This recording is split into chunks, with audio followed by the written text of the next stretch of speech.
모든 민족이 다 이중성이 있죠. 그런데 이제 그 이중성을 표출할 거냐 말 거냐는 사실 교육과 관련이 있는 거예요. 그런데 이 중국은 역사적으로 아시아의 문명 대국이었고 잘 나가는 국가였습니다. 중화민국은 사회주의 국가입니다. 원래 사회주의는 자본주의를 거쳐서 해야 되는데 그 단계를 안 거치고 오다 보니까 압박이 더 강해진 거예요. 통제가 강해지고 계획경제를 하고 그러다가 못 사는 사회주의가 된 거예요.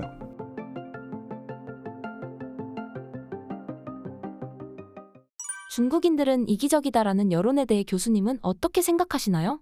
모든 민족이 다 이중성이 있죠. 그죠? 그런데 이제 그 이중성을 표출할 거냐 말 거냐는 사실 교육과 관련이 있는 거예요. 그죠? 이게 이렇게 하면은 남한테 피해가 간다라는 거를 알 수 있도록 교육을 받아야 되잖아요. 그런데 이 중국은 역사적으로 아시아의 문명 대국이었고 잘 나가는 국가였습니다. 그러다가 이제 소위 아편전쟁이라는 걸 통해서 서구 제국주의 열강의 침략을 받았고 그래서 정말 아시아의 병자로 살았단 말이죠. 그리고 나서 1949년에 중화인민공화국이 수립이 됐어요. 1921년에 공산당을 창당하고 거대 정당이었던 집권당이었던 국민당과의 지하투쟁 28년간에 걸친 지하투쟁을 거쳐서 1949년 10월 1일에 중화인민공화국을 세웠단 말이죠. 그런데 중화인민공화국은 사회주의 국가입니다. 원래 사회주의는 자본주의를 거쳐서 해야 되는데 이 지구상에 있는 사회주의 국가가 그 단계를 거친 데가 없어요. 그걸 거치지 않았다는 게 왜 중요하냐 하면 자본주의 체제가 가지고 있는 생산력을 그대로 가지고 사회주의에 와서 분배하는다면 신경을 써야 되는데 그 단계를 안 거치고 오다 보니까 사회주의가 자본주의 시장 경제보다 우월하다는 걸 자꾸 보여주려고 하니까 압박이 더 강해진 거예요. 통제가 강해지고 계획 경제를 하고 중공업 정책을 하고 군수산업을 일으키려고 하고 자꾸 이런 쪽으로 간 거란 말이죠. 그러다가 못 사는 사회주의가 된 거예요. 사회주의가 원래 자본주의보다 더 다음 단계에 오는 건데 마르크스 이론대로 하면. 그래서 1978년에 이제 개혁 개방을 한 겁니다. 덩샤오핑이라는 중국으로 보면 위대한 지도자죠. 어쨌든.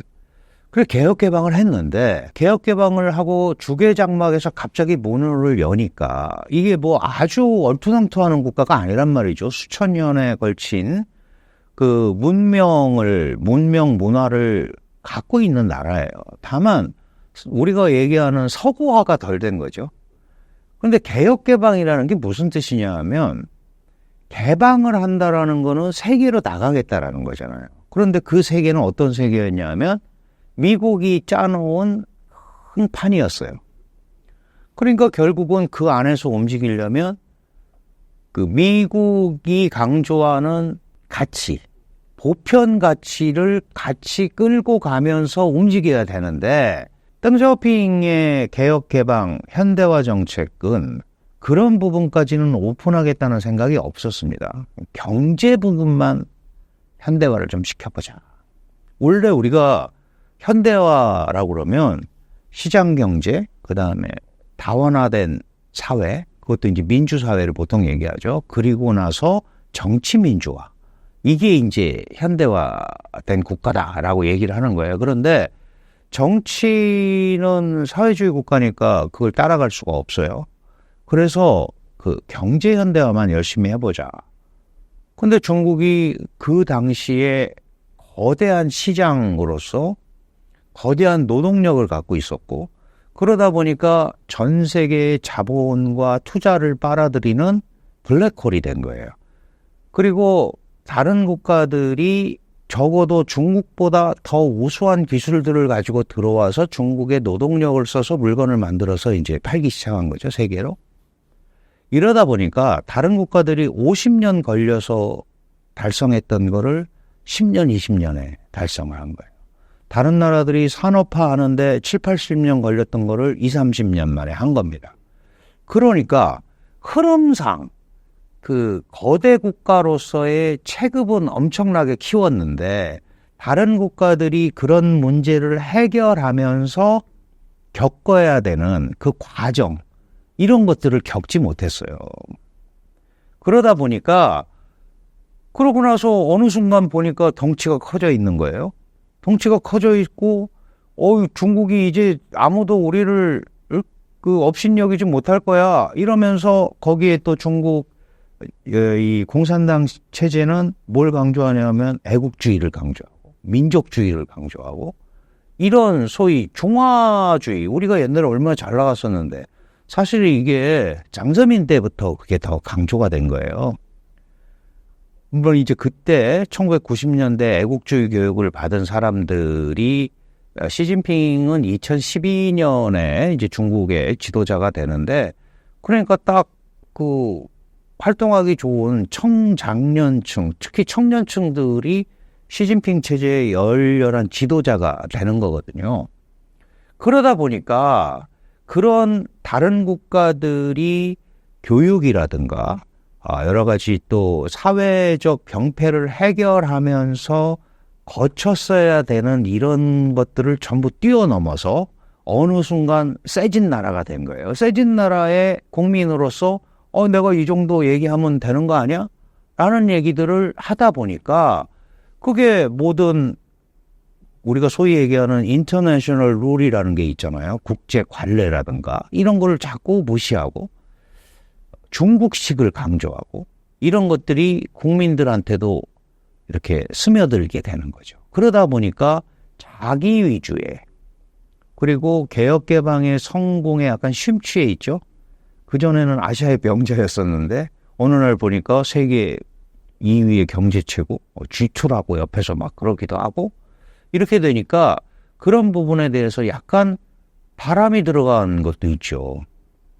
그 대외의 과시욕 이런 것들이 오버랩이 되면서 이렇게 국제적 민폐 국가가 돼버렸단 말이죠. 그러니까 자기중심적인 사고 플러스 민족주의 플러스 중국 정부의 그 애국주의 이런 것들이 결합이 되면서 그런 것들이 중국 사람들의 사실은 그게 자신감하고는 좀 다른 건데 그런 것들이 과도하게 표현이 되다 보니까 이거 뭐 지랄밖에 몰라. 저거 완전 민폐네. 이런 일이 벌어지는 거예요. 거기에는 그런 것들을 넘어가는 단계에서 필요했던 교육이라든가 사회 도덕이라든가 이런 훈련들이 제대로 이루어지지 못했다.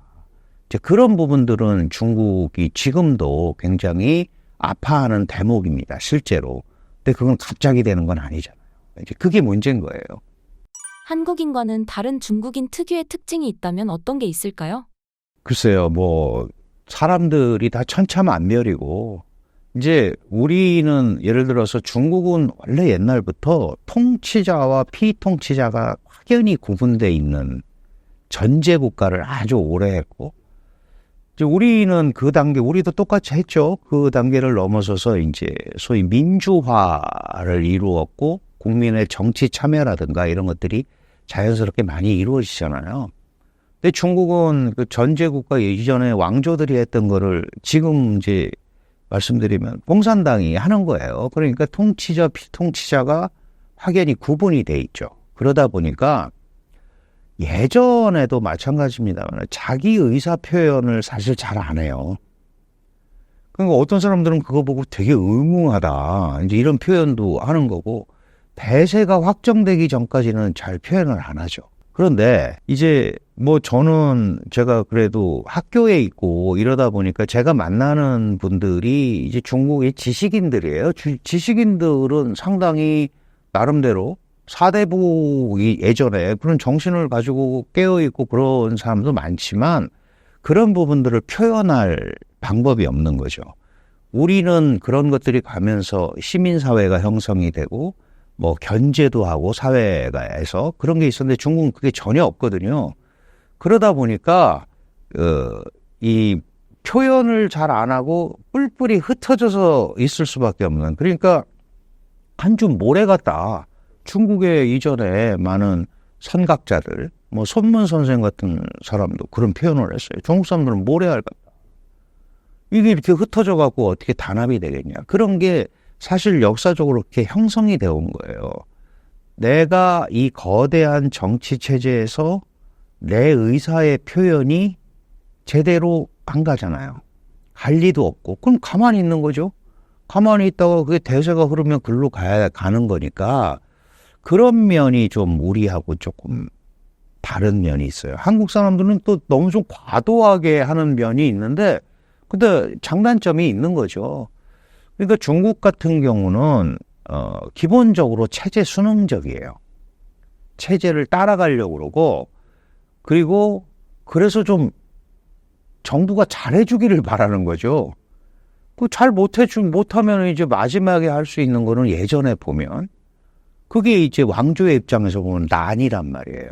그게 현대적으로 보면 혁명이고 그런 고리 속에 들어가 있는 거예요. 그러니까 그러나 그런 것들이 전 사회적으로 보편화되기 전까지는 상당히 체제 순응적으로 잘해주기만 바라면서 있는 그런 거가 우리하고 좀 굉장히 다른 것 같다. 물론 이제 최근에 중국의 젊은이들도 많이 변했죠. 그래서 자기의 의사를 표현을 하고 또 자신의 방식을 남에게 설명도 하고 그러는 거에 굉장히 많이 이제 이전하고는 달라진 면이 있는데 사회 전체적으로는 여전히 그런 그림이 크게 자리 잡고 있다. 예를 들어서 적절한 비유인지 모르겠는데 제가 이제 중국 친구들 만나면 아니 어떻게 이렇게 대통령 욕을 하고 영부인 욕을 그렇게 세게 할 수가 있어. 그럼 그 국가가 그래서 돼? 라고 정말 그러니까 민주사회의 장점을 얘기하면서도 그렇게 하는 거는 이제 속된 말로 자기 발등 찍는 거 아니냐라는 생각을 하는 중국의 지식인들도 굉장히 많아요.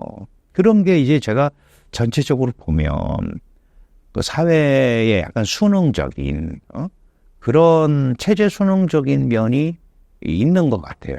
거기에는 또 내가 이렇게 나서서 이 체제를 바꿀 수 있다라는 그런 자신감이 없잖아요. 그러니까 약간 이렇게 좀 위축돼 있는 사회다라고 보고 사람들도 그렇다. 그런데 이제 말씀드렸지만 이제 경제적 성과, 국가적 성과, 그다음에 개인도 이전보다 훨씬 더 좀 생활이 잘 살게 되고 그러니까 그런 거에 대한 표출, 내가 옛날에 내가 아니야, 뭐 이제 이런 것들은 상당히 적극적으로 개진하는 뭐 그런 속성을 가지고 있는 것 같습니다.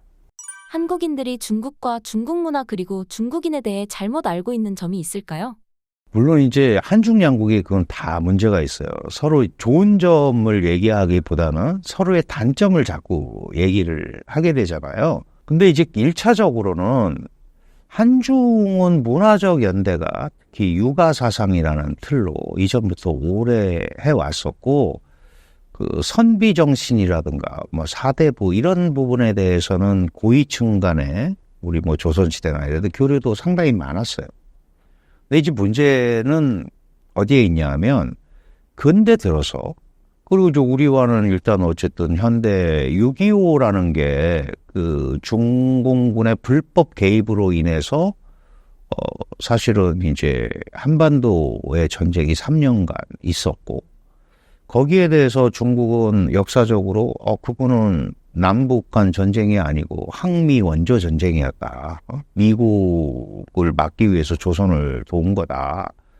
이렇게 하면서 사실 이제 이게 가장 대표적인 또 사실 역사의 왜곡이기도 하죠.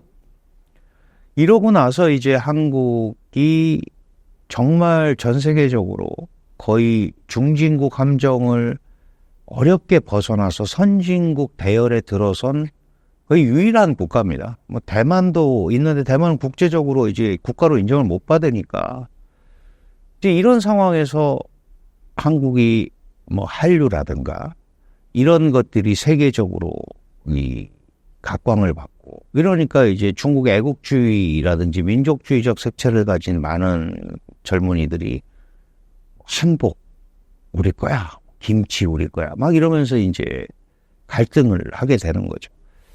그러니까 문화적 색채를 공유하고 있는데 문명하고 문화는 다른 거잖아요. 뭐 문명이라는 거야 사람이 옷을 입고 살아야 된다를 우리가 이제 문명이라고 한다면 뭐 보호도 해야 되고 창피한 것도 있고 그래서 옷을 입는데 한국 사람은 한국 옷 입는 거고 중국 사람은 중국 옷 입고 미국 사람은 미국 옷 입는 거죠.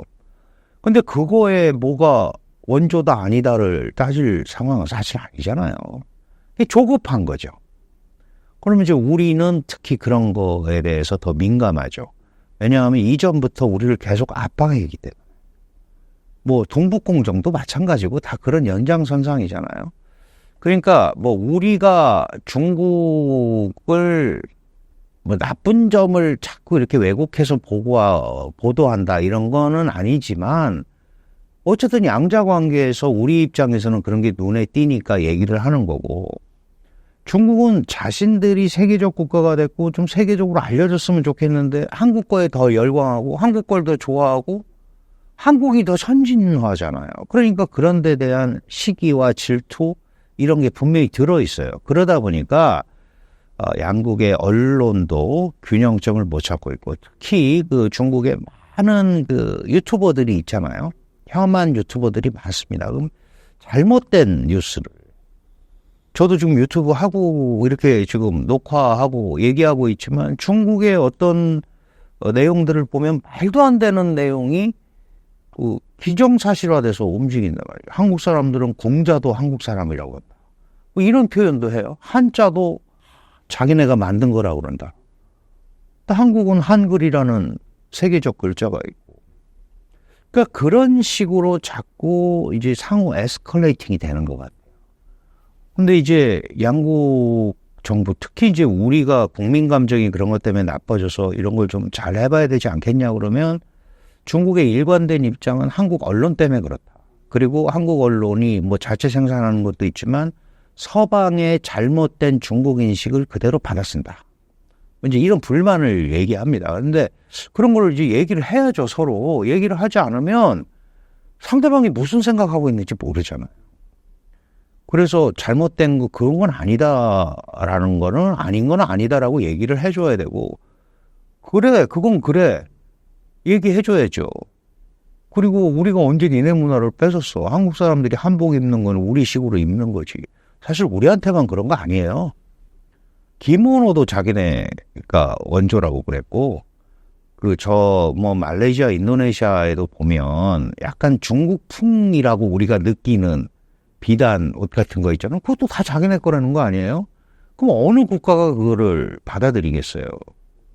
그러니까 그런 식의 그 소위 어떻게 보면은 국수주의적 접근이죠. 이런 것에서 벗어나지 못하면 앞으로 계속해서 이 중국 문화라든지 중국인 이런 것들은 그 좋은 방향보다는 약간 부정적인 쪽의 보도가 계속 나올 수밖에 없다. 이 부분은 양국이 각성을 하고 얘기를 해야 되는 거 아닌가 그렇게 생각을 합니다.